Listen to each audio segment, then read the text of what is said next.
Hello and welcome to a very special episode of the Scarlet Watch, except this week it's not the Scarlet Watch, it's Let's Scarlet Watch What's Out There, because we're joined by Keith from Home Media Minefield and Barbara and Pete from the Let's See What's Out There podcast. Now you guys mainly started out as a Star Trek podcast, but you also do other shows, so it's great to have you on this. You've just finished your episode by episode show for Wandavision in much the same fashion as we were doing. It was a great show. Well done. Congratulations on that. We're just going to talk about our kind of opinions of the show as a whole and where we think things are going to go. Liz and I have kind of already done this for our show, but we're going to try and get an idea and a bit of conversation going on what these lovely people think. It's a real pleasure to be joined by you all. Barbara, Pete, Keith, hello. Hello. Thanks for having me on. No, it's great to have you on. Hey, no, it's great. We normally just do this, the two of us, so it's such a pleasure to have someone else on. I just want to kind of kick things off by asking Keith, you've probably gone on the biggest journey from, I remember like what I talked about in Liz and I's first episodes where I was getting the messages from you going, what is this show? I don't get what's going on. I don't know why it's like this. I don't know why it's done like this. And then by the next day, it was, we're going to be doing a Wandavision after show. So like that's a fairly big jump. Can you talk about what made you want to do that after seeing those first episodes? Of course, yeah, and I even said this on our show as well. I fully admit that I wasn't necessarily when it started sure what the hell I was watching and whether this was actually part of the MCU or not. Big fan of all of the films within the MCU. I like some better than others, obviously, but I'd watched all of them at the times of their release in the order of their release. I own them on Blu-ray, all of them, and I'm quite a big fan. I was a massive fan of Avengers Endgame. I was moved to tears. I laughed, I cheered, I did all of that stuff, and it ticked all the boxes which other franchise conclusions haven't necessarily for me, but we won't go there. And really enjoyed that. And obviously, Pete and I had previously done Star Trek and Star Wars Mandalorian podcasts, and what happened was, as you know, I was texting you, I was texting Pete as well, the same sort of thing. So, what is this? It's just so bizarre. I was watching this sort of 50s sitcom. I hadn't really grown up on those sort of comedies, and I wasn't sure if I was actually getting it. And I was trying to think, well, when is this set? Because I remember seeing Vision die at the end of Infinity War. So when is this? Is this before? Is this after? What the hell is going on? Which obviously was the point of the show. And then when it got to the second, because they launched 1 and 2 back to back on Disney Plus. I think that was the same everywhere. And then by the time I got sort of into the second show, it had charmed me, no pun intended, or total pun intended. It had won me over, and by that point, I was interested. I was becoming invested. I had so many questions. So I poised to Pete. I said, "Look, should we do Let's See What's Out There on Wandavision and use the same format that we'd been doing for the podcast? But why don't we do it as a live stream and try and get some audience feedback straight away to try something different?" And then I asked Pete, I said, "Barbara, is she into the comics? Does she like this sort of thing? Because we could really use a comic guru, because I come at all this stuff from films and TV." And I then learned, which I'm sure Barbara will tell you herself in a minute, but that she loved that particular era of the comics, with the WandaVision type stories. And I said, well, would Barbara be interested in joining the podcast too? So that's how we ended up with sort of all of us doing this. And there was we had another co-host who sadly couldn't make this stream, called Ryan Holloway. And he'd been involved in the Mandalorian podcast that we did. So sorry, that's a long-winded answer, but no, yes, that's totally won me over. That's fun. And it's interesting that you mentioned Barbara joining the podcast, because Barbara, I think you and Liz have a massive amount in common in that you probably know more collectively about Marvel Comics than the rest of us sitting on this video right now, because as I always say, when it comes to anything Marvel, I always defer to my co-host here, because she is very, very well versed in Marvel Comics. So was it kind of an easy jump for you from the comics to the films? Are you one of those people that kind of gets frustrated with maybe what's not making it from the page to the screen, or are you kind of happy with these adaptations that they do? I actually have been really, really enjoying the MCU and how they are using just pieces of the comics to inspire kind of a retelling or a new storyline. Not, I enjoy the whole world. I'm not a stickler where it's like, oh, so-and-so's hair was brunette and they made her a blonde. Like, I stuff like that is worth getting hung up on to me. And actually, because I like read comics a lot as a child, like probably until high school. So the movies coming around again, it's like, oh, this stuff is like, people are actually into it enough for it to be a mainstream, huge moneymaker. Like, was so fun to me. And I'm always interested in, I guess, like the retelling, like which pieces are they going to pull in and which ones like make sense. Because I have gone back and started rereading some of the comics, and it kind of amuses me that as a kid, like I actually wanted to read them because like the graphics were super different. The writing is like really cluttered and like really dramatic, So I keep rolling my eyes as I'm rereading now, like, oh my God, the little narrative boxes, telling you like, but you'll see that in issue number 672. And you're like, really? How did I spend my days on comics? But yeah, it's been really, really fun, the whole thing. And Liz, did you you came to comics a bit later, right? You kind of came to them like, because Barbara said she found them quite young.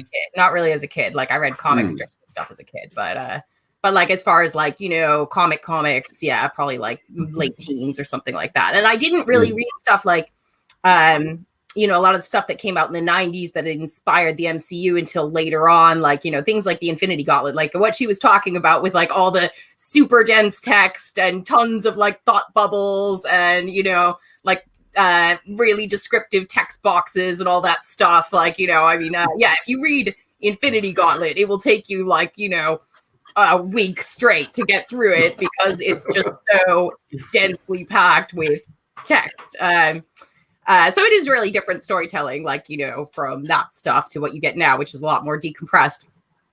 But yeah, in terms of WandaVision, like, I'm curious to know what you kind of, what stuff you would have read that kind of correlated. Because for me, it was like, very obviously House of M, very obviously Tom King's Vision, some West Coast Avengers stuff kind of made it in there. But you said that you kind of, some of that stuff was like familiar to you beforehand. Yeah. I remember as a kid, like thinking it was so interesting that like you had the Avengers and the X-Men and Superman, Batman, like those Spider-Man, like those were huge storylines in my house. I have a lot of siblings too. So there was like always a really wide range of comics we were reading. So it was like, it really stuck out that there was this Crimson Robot who was like in love with the Red Witch. Like, what is going on here? And and also like I was the oldest. Like, I'm the oldest, so I was the one who like, oh, mom, they're fighting. Let's go like play in the backyard, you know. So the romantic relationship aspect of it was also very interesting because I don't think it came up that much in the comic. And then Magneto has always been a super big character in the world. He's like one of the originals with Professor X, and you know, so him like turning up to be Wanda's dad at one point was like, oh my gosh, like this Wanda character is even more important than, you know, for the first reasons I listed. I actually spoke with Ryan Holloway, our other host, after we did the finale review last week, and I sent him all the comics I've been rereading for WandaVision. So Avengers Disassembled, Piece of M for sure. Just looking at I sent him a little video. There is a Vision and Scarlet Witch series. It's called A Year in the Life. Then Avengers, the Children's Crusade is, I thought like maybe they would be nodding to that a little bit in the early episodes of WandaVision when they kept saying it's for the children. It was like, it's really creepy. And then Scarlet Witch herself has a couple of series that are just her. One of them is more recent, and it's about witchcraft all over the world, and like something's wrong with witchcraft. I actually haven't finished it yet, but so yeah, it's been like a mix of older stuff, but also the current retellings. Right. Yeah, that's a very good little reading list for it, I think, for sure. Yeah, I think Ryan was a little like, whoa. All of those. Yeah. Well, hey, you know, can't hurt. And Pete, is it easy to make the transition? I mean, were you kind of, I know you're a big Star Trek fan. I'm assuming you're quite a big Star Wars fan as well, like myself and Keith. No? Not a Star Wars fan? Oh, no. Straight away, first question. But I mean, like, there's plenty of Star Wars stuff around the house. But I'm definitely, I'm wearing a Star Trek shirt. I have a Star Trek. These are prized possessions. I don't have a Star Wars shirt that I love. Yeah.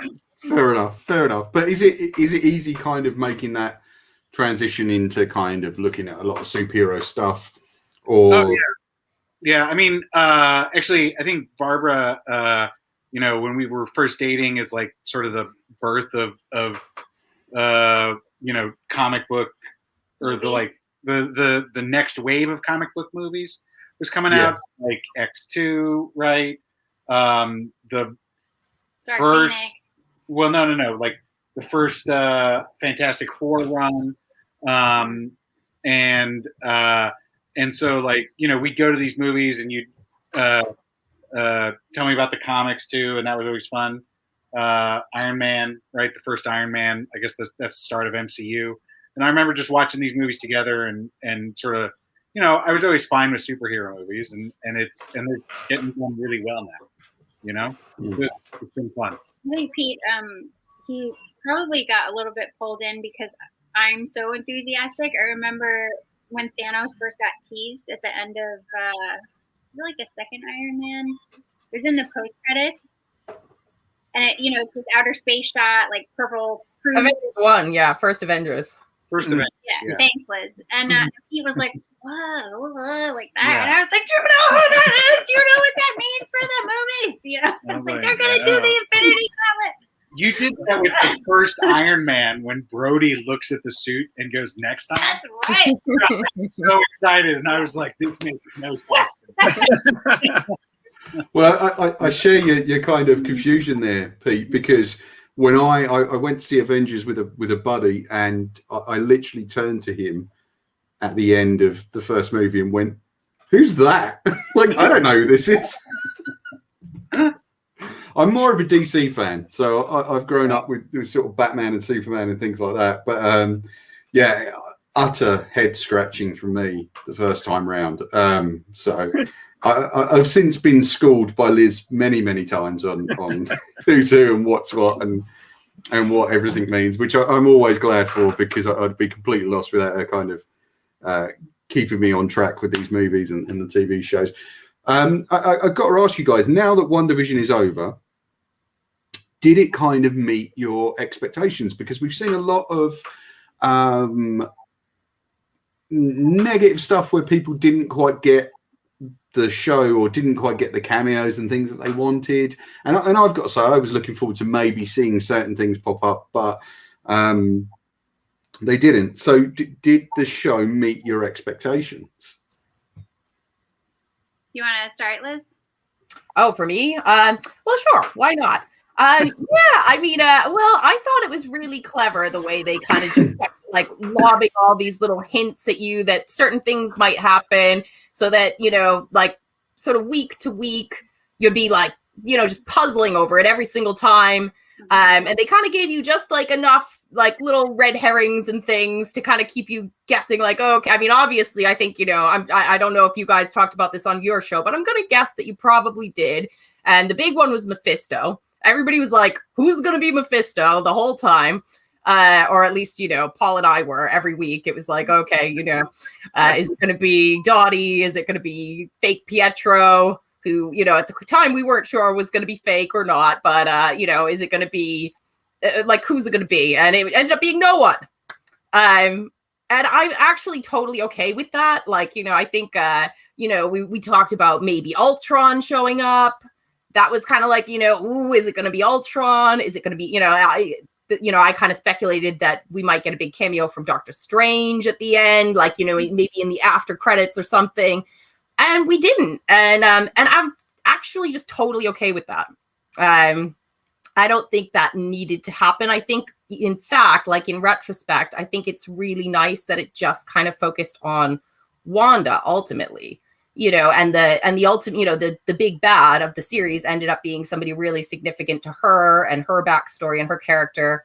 And, you know, I think that added instead of detracted from any like kind of showy cameo we might have gotten, or like, you know, big character reveal that's like, you know, a huge character in the MCU. Because Agatha Harkness is actually not. She's not a character that I think even, you know, a lot of, you know, fans might have known about. So I think that actually worked in her favor. And of course, like, you know, what they did with that was super cool. But yeah, my expectations were very well met. And, you know, I don't think that it needed any sort of big showy reveals, you know, to kind of make its point ultimately. How about you, Keith? Yeah, I mean, I really enjoyed the journey of the series. You know, I had a lot of fun with it. I understand some of the criticism as well, though. I had a problem with a few things. First of all, I was disappointed in the end that the Pietro thing just ended up being stunt casting, because I'm quite a big fan of the X-Men franchise, and I said all along that he was actually Peter Maximoff in that. They Americanized him for that thing, so he wasn't actually Pietro anyway. It was one of the agreements that they came up with between the two studios when they sort of was able to use the character in both. And it just turned out that, you know, having him in it was just a bit of stunt casting in the end. And I think that was a little bit disappointing. I'm not saying that it should have necessarily meant that the X-Men, it was going to cross over with the X-Men universe or anything like that. But it did just seem sort of a build up for nothing. And a lot of that is just down to being a sort of nerdy fan about the whole thing anyway, and building it up too much in my own head. Not to mention the endless speculation online, on your show, on our show, on you know, like Ryan Airy's videos, you know, all of that sort of stuff, speculating this, and even like the likes of the cast saying that there was going to be another big cameo appearance to a sort of Mandalorian level, and, you know, great expectations. So I was a little bit disappointed with that. The other thing was they kept hinting about this astrophysicist that we were supposed to meet. and I don't know whether we actually met that person or not, or if we did, it was pretty insignificant. we did, but it wasn't I don't think it was a known character. And I've got to say, to the Pietro point, apparently even Elizabeth Olsen thought that Evan Peters turning up in the show would lead to an X-Men crossover. Like Right. Even she thought, apparently, like it was going to be like, oh yeah, we're going to be doing X-Men at some point. And so yeah, I think everyone feels a sense of kind of disappointment sometimes. What about you guys? I mean, Pete and Barbara, were you satisfied at the end of it, even if it wasn't necessarily what you were expecting? Yeah, I think based on the first 2 episodes, I'd sort of thrown away the mold of MCU, and I was really happy to do that. I was happy to get out of that sort of standard smashy fight movie, and it's actually like one of my big criticisms with the Wonder Woman franchise is like they could have done so much more with it instead of ending each movie with a big fight scene, right? And so I was like, okay, I love it. They're throwing away the mold. We're not going to get the same old superhero story here. But then in the last episode, it did sort of go to the same old superhero story, with the big fight and glass breaking and tanks flipping. And so I guess it was a little underwhelmed, but it still told a good story, and it was still well done. So, I think it's still delivered. Right. Yeah. I mean, and I think for us too, Liz, because we kind of, I always have a problem with the where it kind of goes to the massive superhero fight. But at the same time, as Liz always points out to me, you've always got to kind of get to that point somewhere. There's got to be that. It's to a satisfy. It's comics. That's like you need people in capes punching each other. That's how it goes. So I mean, I didn't expect anything less from the finale, but I thought we did get a really interesting and we talked about this on our show too, but like the Vision versus Vision fight came to what was to me was a really kind of interesting conclusion, because it started off with punching and it ended with like a really like nice philosophical discussion wherein they just, met minds and walked away. And as a Star Trek fan, I was very used to that, though. Right. Yeah, there you go.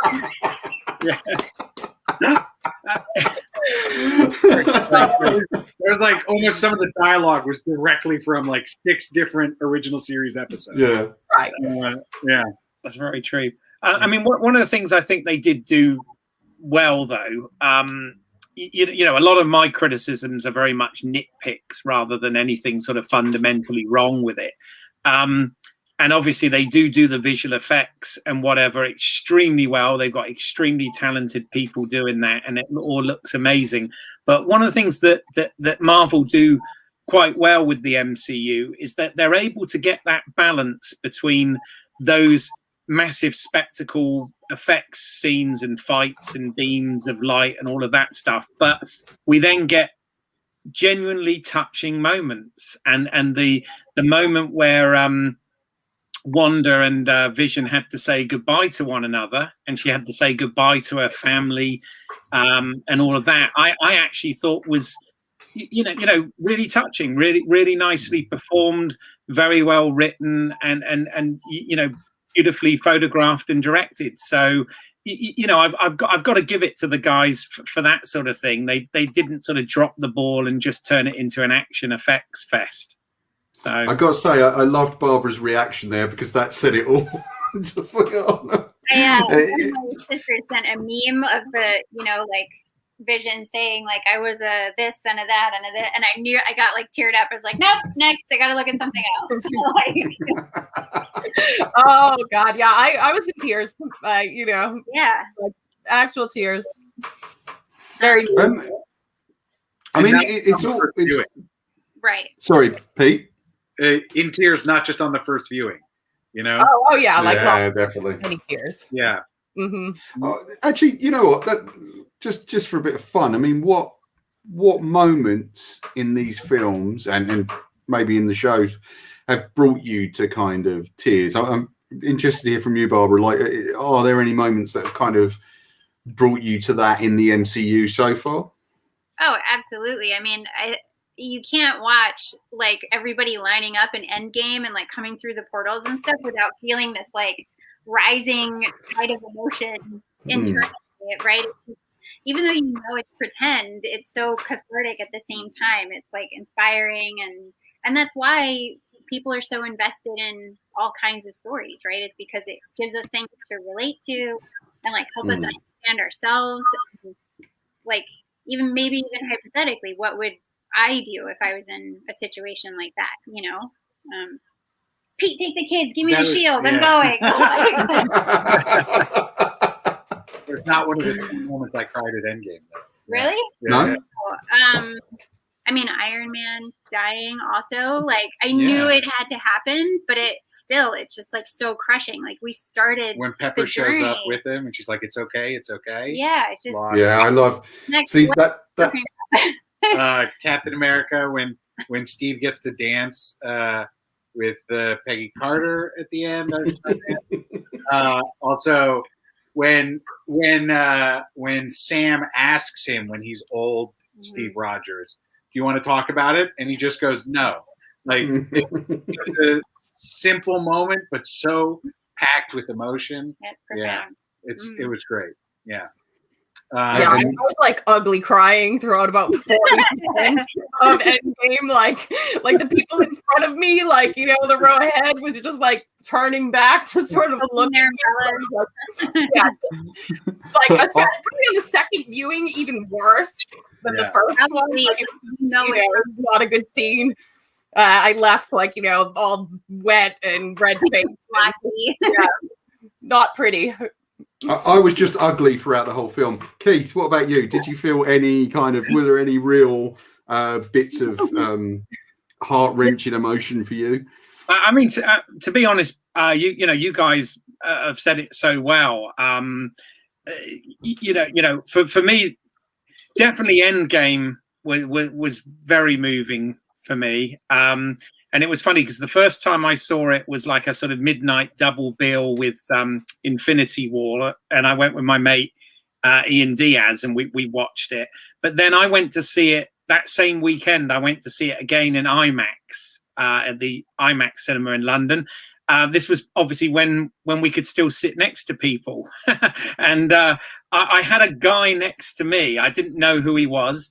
Obviously it was quite full, so we were all sort of packed in there, and I could tell he was a big fan because like he went nuts when Captain America catches the hammer and he just lost the plot. He just went mad, which was actually a delight to observe, you know. But then when it came to Stark's funeral at the end, I mean, he wept. I'm there trying to be all like, you know, hard and everything, and you know, I have tears rolling down my face, but I'm trying not to show it and all this. But this guy just blubbed. He did not worry at all. He just blubbed, and I think to myself, that's amazing when film can do that to somebody, and it you know, it does it to me. I felt that, and this is what I think that they did so well with this series of films, was they actually made us care about these ridiculous fictional characters. When you think about it, you know, I'm there watching Endgame completely invested. There's a raccoon and there's a giant green man talking to one another, yet I am 100% emotionally invested as if these were family members. You know, it's nuts. When you called him ridiculous there, Cleve, I was expecting Liz to try and climb through the screen and strangle you. Well, you know what I mean. I know. I don't mean ridiculous in terms of that's not meant to be pejorative in any way. No, I just mean the logic of the situation and the reality. And you think, my God, I'm that emotionally involved, which, let's be honest, that's what film is supposed to do at its best. It's one thing when it's Schindler's List, but it's something else when you're talking about a Marvel movie. Yeah. I think for me, like, the best moments have been a lot of the Downey Jr. stuff, and I think the two moments that really got to me throughout the whole thing, the whole MCU, were Civil War, you know, Cap saying, you know, Bucky's my friend, or he's my friend, and Tony says, you know, I was your friend, like that. It was like, oh yeah. And also the very last moment we see him alive in Endgame, where Pepper just says to him, as you pointed out, Pete, you can rest now. I loved that. That was great. And I think some of the other moments are more just kind of fan-pleasing, thrilling stuff. That Cap with the hammer, Avengers Assemble, all that stuff it kind of really sends the chills up the spine. I have had a problem with some of the emotional layering given the film series as a whole throughout the MCU. Which Liz and I have talked about at length. You know, I always felt the Bucky-Cap relationship needed to have been built up a bit more in the first Captain America movie, and actually to a certain extent of the Wandavision relationship. Do you feel that with the TV shows that they can now kind of fill in some of those gaps for us? Would you guys like to see any MCU shows that perhaps go back across the timeline a bit, rather than sort of just propelling the stories forward? Would, you know, in a similar way that the Mandalorian has done, in that it goes back to that time between Jedi and the films that came later, would you be interested in seeing MCU shows that perhaps jump backwards across the timeline? So I think this is a thing that Keith and I have talked a lot about with Star Trek, is that when you go back in time, you box yourself in. Because you can't make giant sweeping plot changes. You can't tell huge sweeping stories for the most part. And so I think it's a risky play. And I don't know that we need it when there's so much content in this world to mine. You know, they've got really anywhere they want to go. So why go back? I wholeheartly disagree with you about the Bucky and Captain America. I'm with you. Going back to Winter Soldier when Captain America is like on top of the building trying to hold on to the helicopter, right? To keep Bucky there. Like, I'm sorry, that scene gets me emotional. Because it's just Steve Rogers doing everything he can for this person to save him, right? And like not like save him physically, but save his soul. And so sorry, but it's in there. It's in there if you're not cold-hearted. I'm in complete agreement with Pete there, because I think that whatever you might not have gotten built up as much as you might have wanted in the first Captain America film, it's more than made up for when you get to Winter Soldier and when you get to Civil War. I think that they emphasize the importance of that relationship, maybe even more so than that of Steve and Peggy Carter, or really any other relationship that he has with any other character. Probably throughout the MCU. So yes, I do think that in Cap 1, Bucky's there, he's a supporting character. And you get enough backstory in that movie to realize that he's really important to Steve, but you really see it, and they really flesh it out in the other two films, and so I think that's that compensates more than enough. Yeah, I think if we go to the other side of that equation for you, which is, I'm sorry about the dog. The dog agrees with us. It's always, yeah, she's like, I sit here and you pet me. Yeah. Oh wow, look at that. Lovely. It's always a good show if we can get a dog on. It's always a good show. She really just inserted herself in front of the camera. So the other half of that equation was the WandaVision relationship, and so that's actually one where I agree with you. Yeah. I think in part that this series did a great job of fleshing out that relationship, but it also did it without needing to go back in time and tell a back in time story. So it was an exploration of their relationship through the through the angle of looking at the grief and trauma, and so I think that sort of thing would be very successful. But what I would hate to see is flashbacks. I think that even if you look at Agent Carter, which was a great series, they were trying to tell the story that they'd already told half of the ending to. And so things that they did there just made me confused and be like, wait a second, hold on. I haven't seen any of these guys before. How do I know that Captain America saved one of them? Because that's who turns out to be her husband. And it was just weird. And so I really hope they don't do that. And what about you, Barbara? Would you be keen to see other stuff from different timelines, or are you happy with it kind of propelling forward? No, I actually think that Marvel is going to do it, right? We have a Black Widow movie coming, so sure, yeah. I do think that backstory is always interesting, but they have to be careful which characters do they do that with. We noticed on Disney that there's Marvel compilations or something now, so they put together all of the moments in which Vision pops up, and then you can watch Wanda's, and then there's several characters you can do that for. And I think when they did do a really good job with WandaVision, so the backstory isn't really necessary. I don't know how much more of their stories they sure. But I do think there's other characters who'd be interesting. I actually think that your stance, Pete, is a little funny because if they were going to do a Hawkeye movie, he's all in, So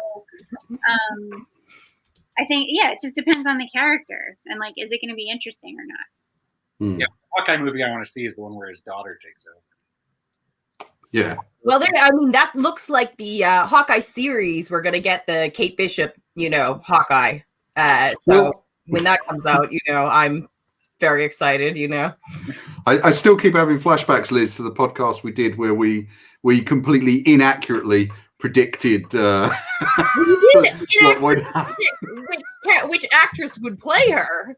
But we did a whole episode on Kate Bishop, who's the teen girl Hawkeye, who's employed by, Clint Barton Hawkeye. And that's what they are. So they are going to do that, just not with the actress. That's all. I'm really disappointed. I wanted to go into a career as some sort of pop culture soothsayer, but what can you do? So I just want to kind of move towards the end now and just ask some of you guys, starting with you, Keith. I know you're not a huge comics reader. But is there any particular, I know they've announced a ton of new material that's coming our way on Disney Plus and Marvel. Is there any character you would like to see that perhaps you've come across that you would like to see kind of reach the screen, or are you kind of just happy with whatever comes your way? I think I've got to that stage where most of the characters that I'm familiar with, from my childhood and that I've had a connection to, have actually been done in one form or another. And in fact, most of them have been done multiple times now, So I've kind of got to the stage with this where, and WandaVision was a big thing for this for me, where I'm happy to sort of go with the flow with it, because I agree with what Pete said in terms of, I didn't think that in the films, I didn't necessarily buy the relationship between Wanda and Vision. I mean, I accepted it and it was fine, but I wasn't really massively invested in that. In fact, I always thought it was weird, which they sort of addressed in this show, that at the end, at Tony Stark's funeral, you know, when she and Barton are talking afterwards, and he says, and she goes, you know, he knows, they both do. And I sort of thought to myself, okay, she's talking about Vision, but I always thought it was weird. Why doesn't she ever talk about her brother? You know, she lost, Pietro's never brought up, kind of thing. And I thought it might be something to do with the legals or whatever at the time. But I think it's just time. I think it's just the amount of time. But this show, you know, it dealt with that. It fleshed that out. It did it without going back in time. Like Pete said, you know, it didn't turn into a sort of Star Trek thing where you're boxing yourself into a corner. It did that, and it did it. And I was very satisfied with it. So likewise, some of the characters coming up now that I'm not so familiar with, I'm keen to find out about, and I'm keen to learn about them through this medium rather than going and buying comics and you know, reading up on it. I'm kind of enjoying the journey, but I also think it's great when the journey can be even more enjoyed by the fans of the source material. And I think, and you know, again, I've got to hand it to Marvel. Anyone would think I work for them or something, the way I keep going on about this, but I've got to hand, I wish I did. I've got to hand it to Marvel. I think that they've done quite a good job of getting that balance right, so that new audience members can enjoy and invest in this without having to necessarily have all of that knowledge. But likewise, there's all the Easter eggs and references to keep the comic fans happy. So I think, you know, they've straddled that. So that's my long-winded answer is no, there isn't anyone in particular. I'm happy to go with the flow. and Liz, like, you've seen all the announcements they've made. We've talked about them before. Is there anyone that you kind of desperately like want to see that hasn't been announced? No, you know what? I'm actually going to kind of like in you know, along with Keith's answer. I mean, you know, like they're going to do like a Bucky series in a week. They're doing a Loki series like a couple months after that. Like, you know, it's already like blowing my mind. Like, you know, they're already going straight to like all my favorite characters. So, you know, just like keep it coming, basically. Like, yeah. So, I mean, they keep making, you know, in my mind, kind of all the right choices and interesting choices too, you know, like kind of left field stuff that I wouldn't have thought of. Like, you know, you know, it's like they're doing a Moon Knight series, you know, like I live in a time where they're doing a Moon Knight series. That's it's mind blowing. So, yeah, it's, I am just kind of happy to wait and see. And, you know, and so far, like they really are kind of just delivering, you know, everyone you'd want to see. And, you know, at the same time, I just want to kind of keep seeing more of the characters that they, you know, have already given us, but be given a treatment like this. Like, you know, I kind of agree with like, yes, with both Pete and Keith, you know, who said, yeah, I do think that, you know, Wanda and Vision were characters that, you know, I may not have cared about so much until this series came along. You know, I felt the exact same way, even though, like, you know, Scarlet Witch is one of my favorite characters in the comics.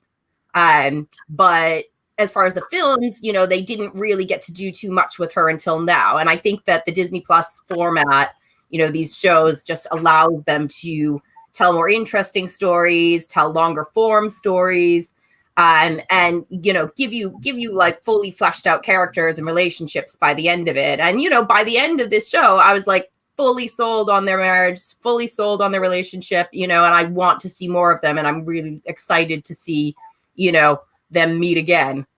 So, yeah, another long-winded sort of roundabout answer to that question. That's great. That's great. And just lastly, Barbara and Pete, like, is there any characters you'd like to see that haven't been announced yet? I agree with Liz. Like, the fact that they're pulling in some of the, I guess, like more, they've been secondary characters up until this point, I think is great because it'll let us delve into the worlds that we already are familiar with and really enjoying. But I like the Netflix Marvel shows. So like Daredevil, I was a huge fan of. I thought Charlie Cox did an amazing job, and I liked him better than any of the Daredevil movies, that came before. That's a low bar, though. Yeah, it is. I know.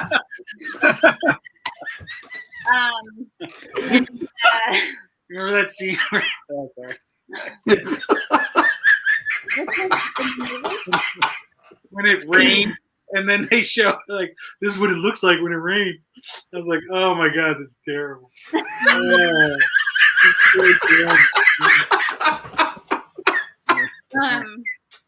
Sorry, Barbara, please. No, that's okay. He's so right, though. Like, that's why. They're great, for the show. Yeah. There's a relationship that was hard to buy, right? Yeah. You're in a coffee shop. I'm going to stalk you up to a playground, have a fight, and hey, we're in love, right? Right. Yeah. Super weird. Barbara, please continue. I actually, so in terms of Marvel characters, I'm happy with what's coming, but I, like you, Paul, I'm really, really into the DC universe as well. Okay. And it kind of makes me sad that the DC movies are like, okay, this is going to be some like popcorn chugging, like C-rated nonsense. Like none of those. Aquaman was like one of my favorite characters. Jason Momoa was amazing, but then they like murdered the movie with all the horrible graphics.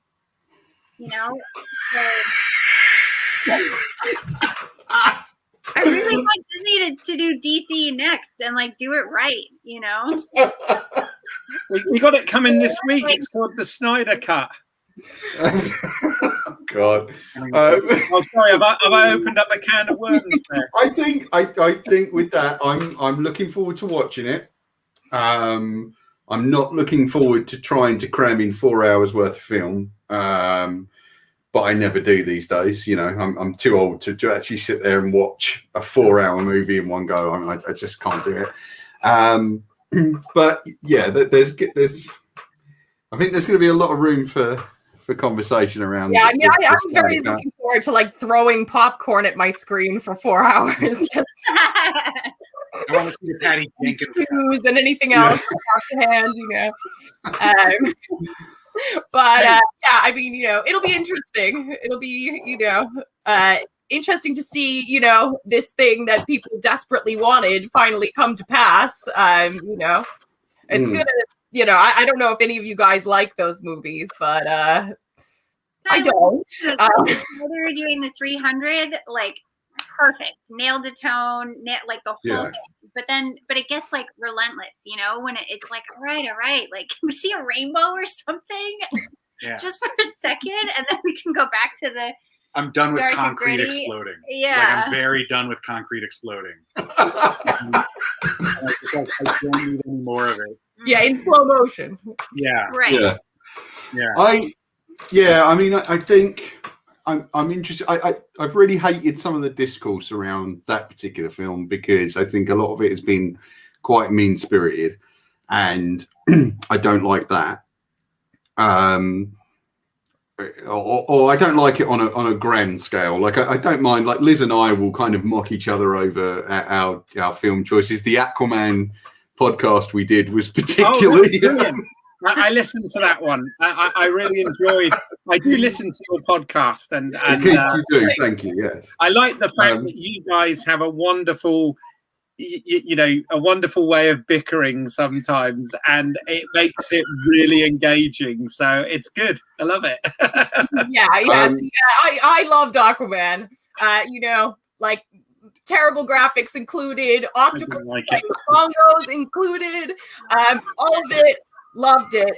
Paul obviously did not feel that way, so I think he's. No, I really didn't. In fact, someone said to us, messaged us on Twitter after we put the podcast out and said, "I thought Paul was going to strangle Liz during the podcast." It's like I would never do that.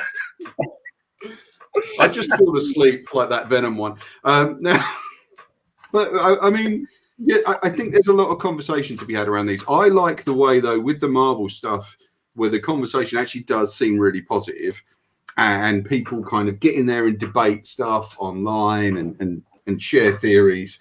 And I love the fact that they've generated that sort of conversation, positive conversation. You know, I don't mind negative views, but I think that this thing where people sometimes go after people personally because their views are somewhat different is kind of is not for me. It's not what I'm about really, and I know like a lot of you guys are not kind of the same there. What's next for you guys on Let's See What's Out There? Have you made plans for what the next show is going to be? Will we see a Falcon and Winter Soldier show? The short answer to that is yes. Cool. Although the team of Avengers may be assembling slightly differently. Okay, that's interesting. but yeah, we do plan on covering that show as well, and you know, obviously Marvel seem to be, you know, it's gonna turn into a full-time thing at this rate. But we do have other material lined up. We've got some shows that we've already done under our Let's See What's Out There also banner. And we're gonna, you know, we're gonna try and be flexible with the show. I mean, Pete said it well when I came up with the format for the show and the name Let's See What's Out There, which is obviously from Star Trek.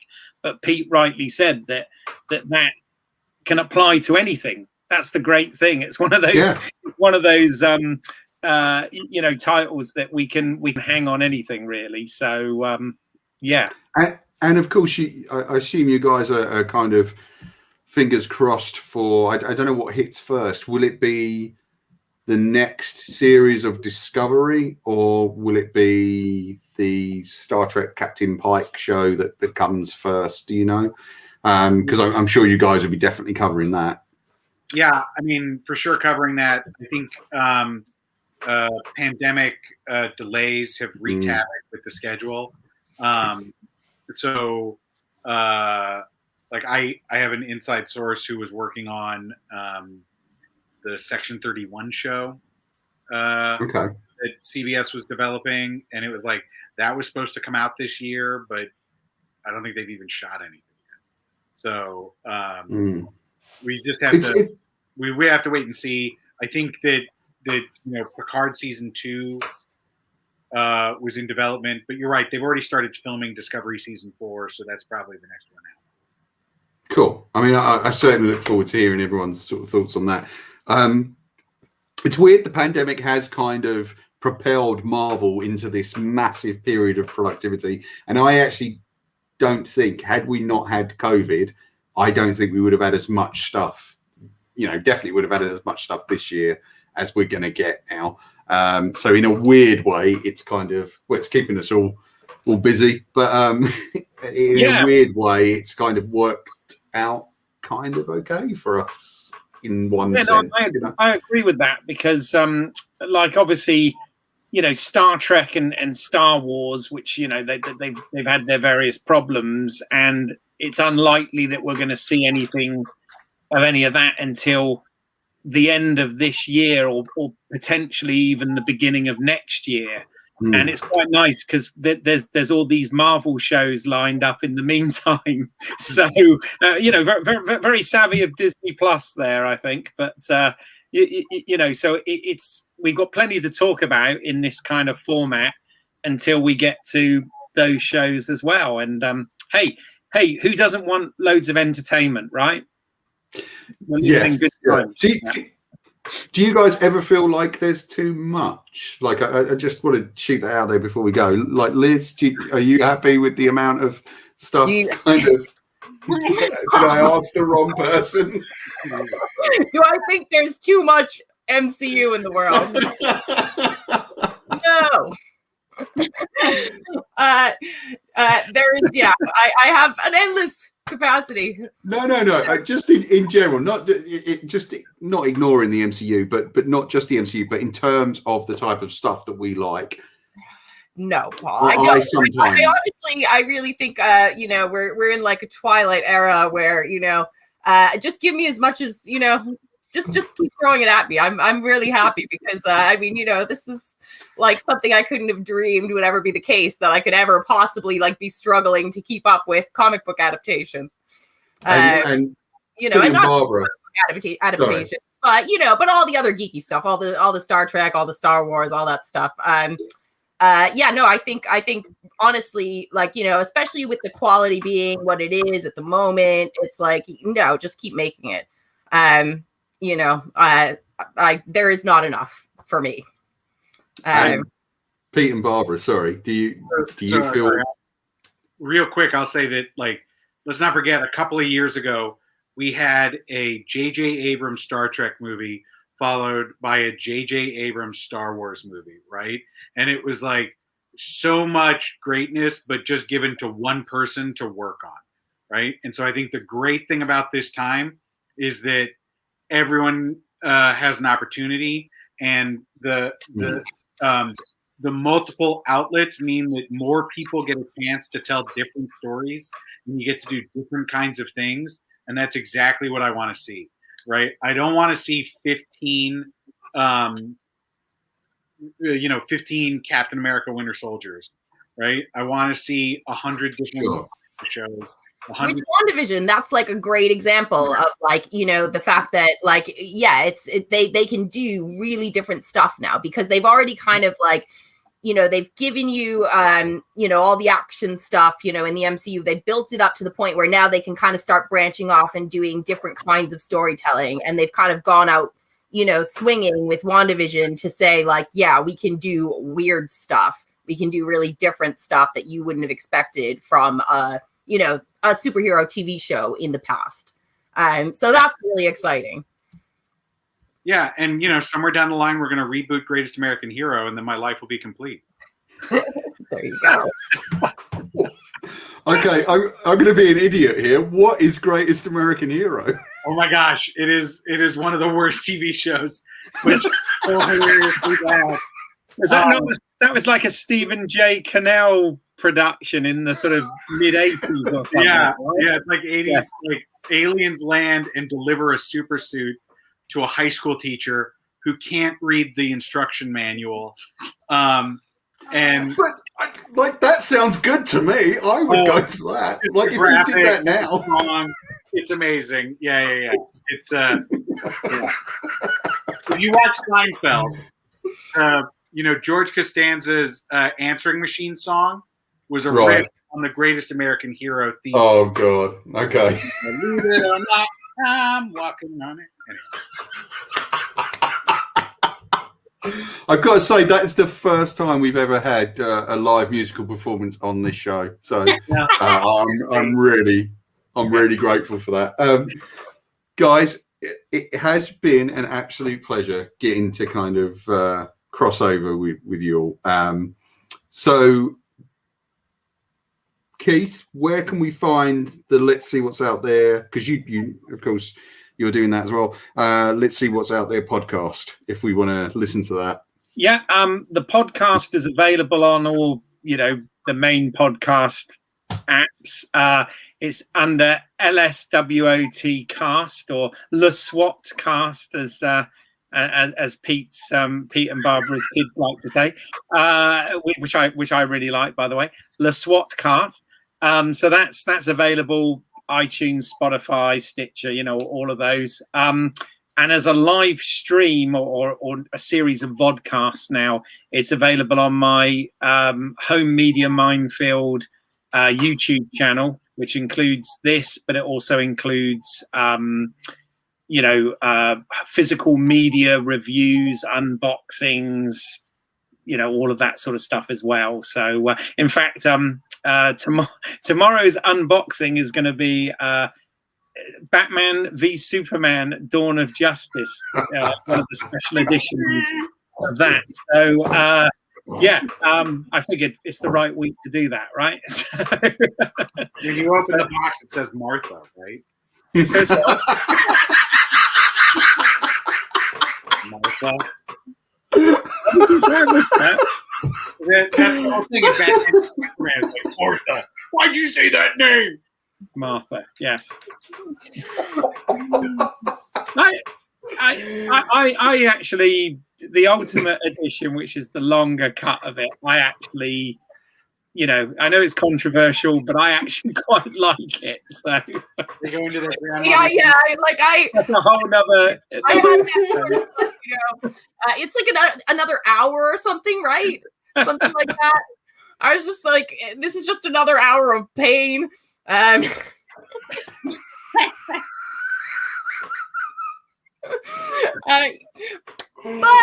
you know, I am actually. You want us back on to talk about this? Well, funny enough, we are looking at doing. So I think Nikki and I are probably going to do. So Nikki co-hosts from Panels to Pictures from time to time with me. Hopefully, she's going to come on and do the actual review for Justice League Snyder Man version, and then I'm hoping that Keith and Liz, you'll join myself and Nikki for a Patreon only evisceration, which is I'm sure what it will be. Yeah, I'm hoping you guys will come on and do that. But of course, we've just got to find time to watch 4 hours of movie first, which I'm sure. Look, Pete's looking forward to that. Look. Constantly has his earbuds in, and he's just like washing dishes, doing like whatever he's doing. He's got media going, so he'll have no problem getting through. No problem except the quality of the movie, right? He doesn't have to actually listen to it or watch it. Well, the thing is that the sound of concrete getting punched gets very. Yeah, I know. It's I find him asleep at the sink. He's like. That's what we might call the episode, Pete. And earplugs, then you're going to be fine. Yeah.